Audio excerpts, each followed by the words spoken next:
سلام بچه، امیدوارم که حالتون خوب باشه. میخوام یکی از بهترین حرکات شکم رو امروز بهتون نشون بدم. یکی از حرکات مورد علاقه خودم، همیشه هم انجام میدم. اول از آسون شروع میکنیم، بعد سختش میکنیم، با وزنم انجام میدیم. یکی از بهترین حرکات، بیشترین تاثیر رو روی عضلات شکمتون داره. امیدوارم توی تمریناتون انجام بدیم و مطمئن باشین که تاثیرش رو میبینید. همین حرکت زیر شکم خلبانیه که بهش میگن knee raise on parallel bars. هم میتونید پاجم انجام بدین، هم پاباز میتونید انجام بدین، هم برای عضلات مورب شکمی از پهلو. دقت داشته باشین که پاهاتون رو پرت نکنین از پشت به بالا، این باعث کمردرد میشه.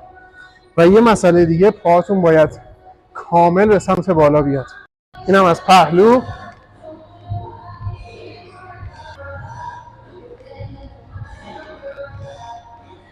خب بچه، اینم حرکت شکم با بارفیکس یا زیر شکم با بارفیکس یا hanging leg raises. برای اینکه این حرکت رو درست انجام بدین نیازه که بچه تاب نخورین، یعنی بدنتون به هیچ عنوان نباید تاب بخوره، کنترلتون از دست میده. فرقی نمیکنه پا باز باشه پا جمع باشه، عضلات شکم به هر حال کار میکنه، فقط کامل باید حرکت رو انجام بدین. و اگر از پهلو انجام بدیم که گفتم میشه برای عضلات مورب شکم.